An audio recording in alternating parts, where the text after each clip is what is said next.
From seeing super far to a crazy ass mirror, and who the bloody hell is in Azeroth?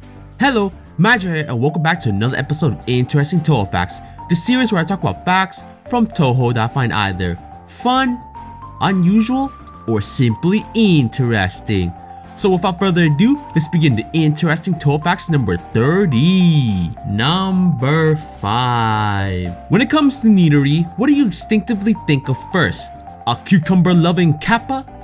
A genius when it comes to technological creations? Or another nuisance for those after Marissa? For me, I think of her backpack. The same way as you think of Marissa with the mini Hakuro, they're both inseparable. Aside from being a bag of infinite space, considering all the crazy shit she could pull out of it, there's another important thing about the backpack. Neatery's backpack resembles a tortoise shell, fitting for a Kappa.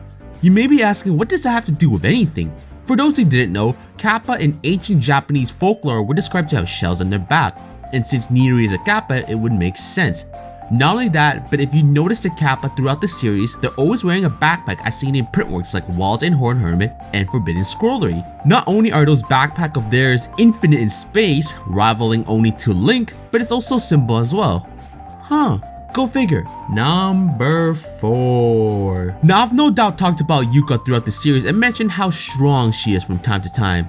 Do you guys know how Yuka takes out her unfortunate victims? Using flowers, given that she's the flower master? Actually, no, your death wouldn't be from flowers. While she may be the flower yokai, we don't really see any clear instance of her using that power, so we have to count that out. We know that yokais tend to use their abilities when it comes to Damaku or battle, like Yukari and her boundaries, and that troll Seija with her reversing our controls bullshit. Yuka, on the other hand, doesn't need any of that shit to kick anyone's ass. In terms of her combat ability, according to Perfect Memento, rather than relying on yokai abilities or magic, she often performs overwhelming physical attacks. As if this wasn't clear enough, Yuka is too bloody good to need abilities or magic to win. She'll just punch the fuck out of you and that's that. So think twice if you're planning on messing up some sunflowers. Number 3.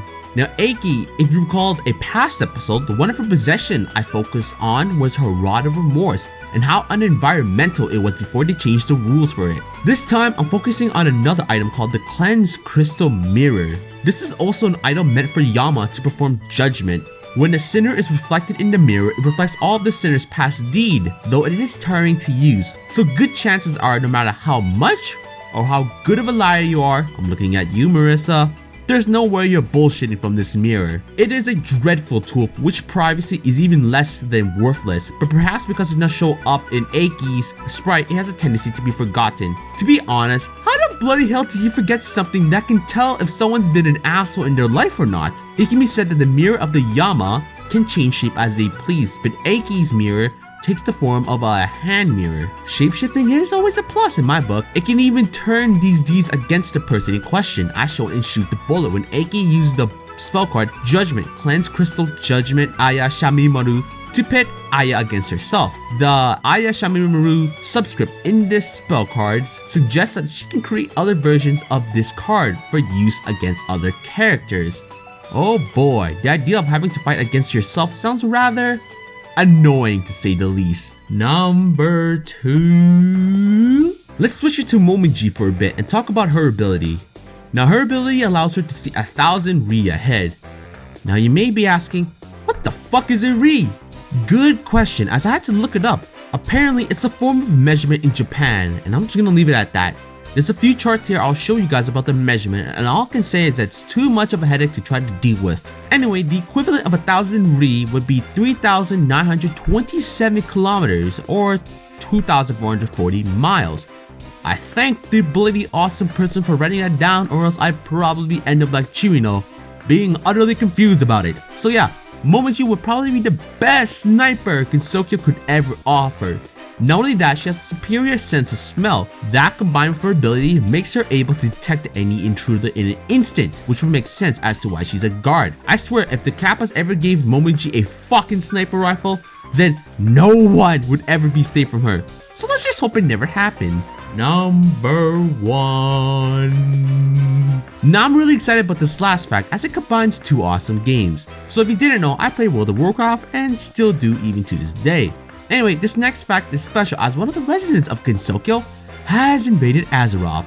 Let me show ya. Hello, Magi, and today we're going to be dealing with a certain yokai who's in Gensokyo Azeroth. Yes. So if you go to if you start off a Dunman role, then you just go Lokmadan. You can pretty much pick up this quest. So if you start out as a dwarf or gnome, you'll probably come here eventually, unless you're going to Stormwind and dealing with that stuff.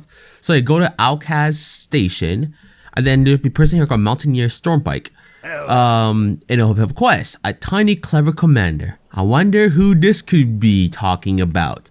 Pick it up, and you gotta deal with a person called Commander Nazrim. Alright, so let's deal with that, shall we?